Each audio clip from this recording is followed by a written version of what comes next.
ভগবান কেন আমায় তুমি নারী কুলে জন্ম দিলে? কেন কেন তুমি নারী কুলে জন্ম দিলে? নারী কুলে জন্ম পেলাম বলি আজকে আমি তোমার কাছে দিতে পারলাম। তুমি কি পারো না আমার এই দেহ থেকে প্রাণ পাখিটা তোমার কাছে নিয়ে নিতে? তুমি পারো না? যে ভগবানের কাছে আত্মনিবেদন করে দিলে ভগবান ঠিক তখনই দশম ছিদ্রে বাঁশি বাজিয়ে গোপিকাটার মনটা নিয়ে চলে গেল। অসার দেহটা পড়ে থাকলো।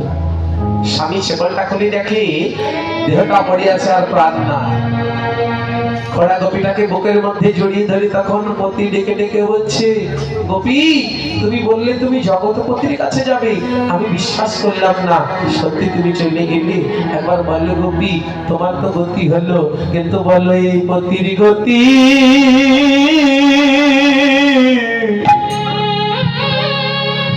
পতির গতি কি বা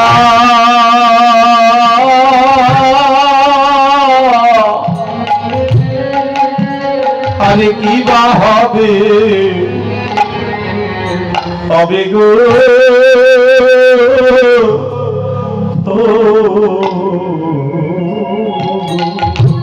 ভালোই পথে গতে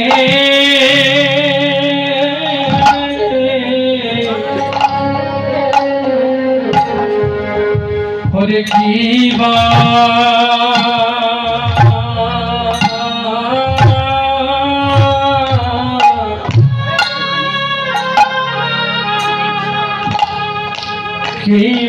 হবে হবে রে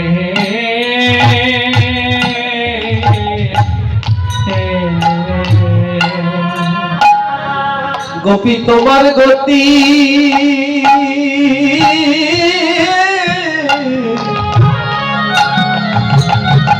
তোমার গতি হলো গোপী।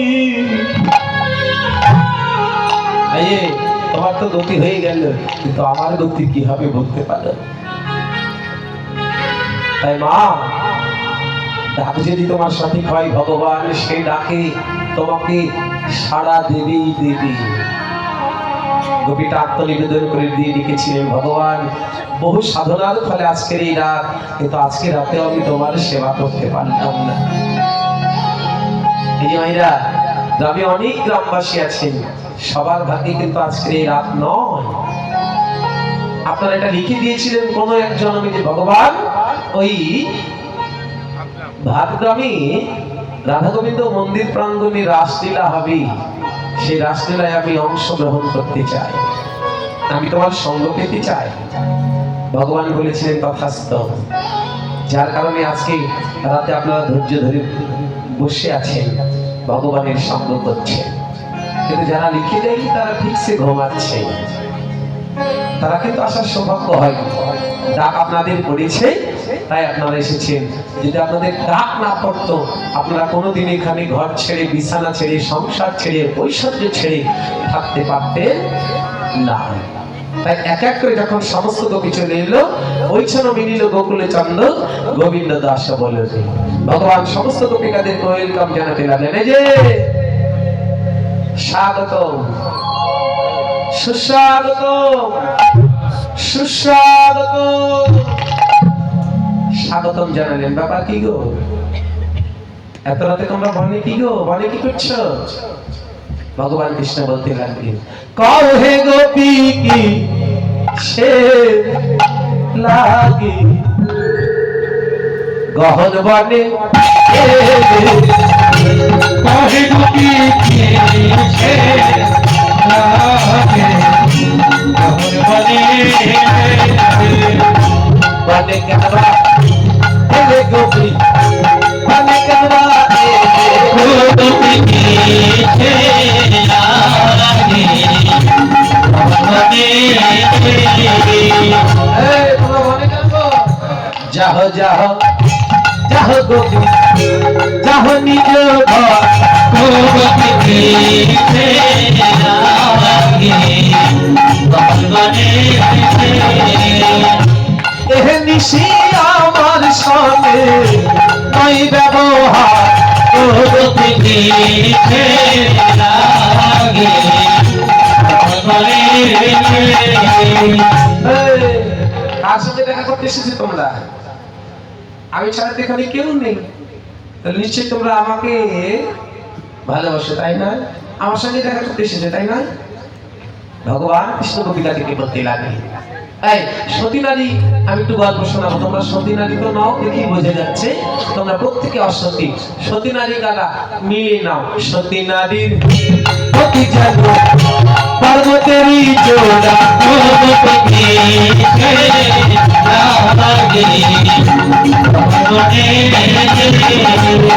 ওই অসতীর প্রতি যেন ভাঙা নায়ের জোড়া।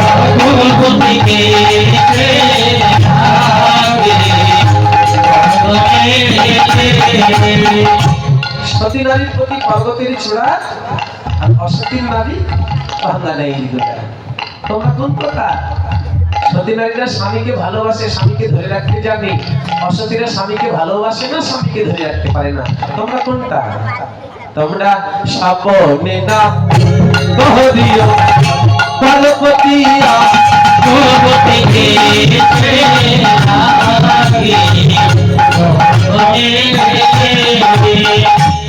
অনেকে চিন্তা করে না, আমার স্বামীটা কেমন যেন খিটমিটি, ভালো না।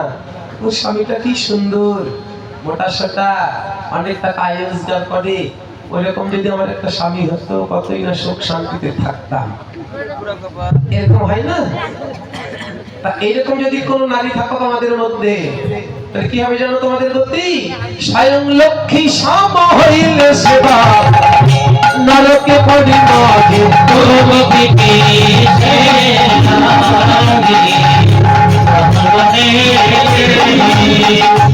মানে গালুয়া ফলে গোপী মানে গাবা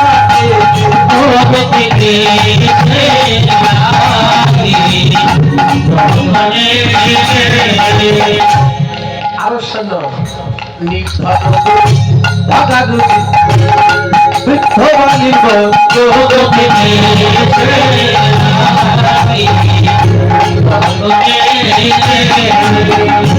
অনেকের স্বামী দেখবেন নির্ধন, মানে ধন না, নুনকে বার্তা খোদায়।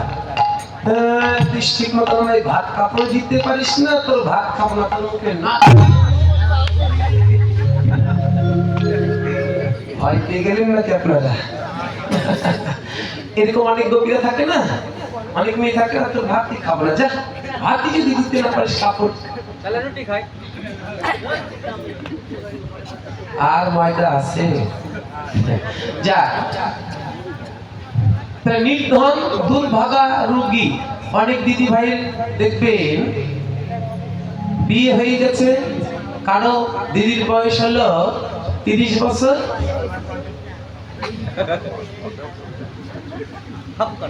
একদম ঠিক বলেছে, আর দাদার বয়স 65 হয়ে গেছে।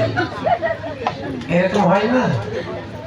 হয় না? এরকম সরকারি মাল দেখে বিয়ে দিয়েছে তো বাবা। হ্যাঁ, ওই ওই মাথা টাকলা হয়ে গেছে, এইরকম হয়ে গেছে। যাক, সতী নারীর ইচ্ছা কি জানো?